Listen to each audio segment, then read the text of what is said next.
Hello everyone. তো চলো আজকে তোমাদেরকে আমি একটা গ্লোয়িং স্কিনের রহস্য দেখাই।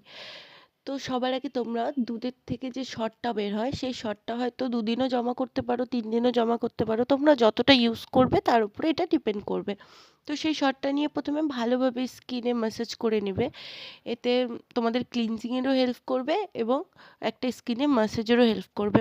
তো ভালোভাবে ম্যাসাজ করে ত্বকটা ভালোভাবে ওয়াশ করে নিবে, সুন্দর করে ম্যাসাজ করবে। কিছু কিছু স্টেপ আমি তোমাদেরকে ইজিলিভাবে দেখানোর চেষ্টা করেছি, তো সেগুলো ভালোভাবে লক্ষ্য করে নাও।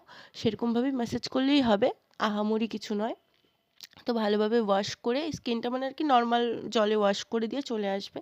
তো সেকেন্ড স্টেপ এখানে আমি তোমার একটু টক দই, একটু চালের গুঁড়ো ব্যবহার করেছি। তোমরা একটু মধু আর উইন্টার সিজন হলে একটু কোকোনাট অয়েলও ইউজ করতে পারো।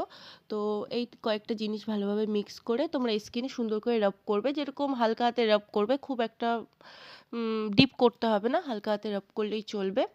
তো এটা হচ্ছে স্ক্রাবারের কাজ করবে। স্ক্রাব করা কিন্তু আমাদের ফেসে খুবই ইম্পর্টেন্ট। আমাদের আমাদের ফেস থেকে ডার্ক সেলস, তারপরে হচ্ছে এই যে ডেড সেলসগুলো যে থাকে, তারপরে হোয়াইট হেডস, এগুলো রিমুভ করতে খুবই হেল্প করে। তো ভালোভাবে স্ক্রাব করে স্কিনটা একদম ফ্রেশ জলে, নর্মাল জলে ওয়াশ করে নেবে।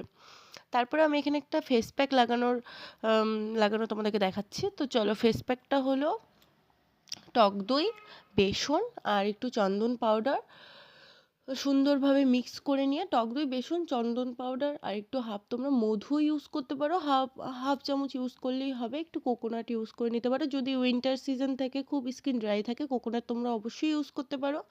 উইন্টার সিজন হলে যদি স্কিন ড্রাই নাও থাকে, তাও তোমরা কোকোনাট অয়েল ইউজ করতে পারো। নিয়ে সুন্দর করে স্কিনে রেখে মুখটা ধুয়ে নেবে।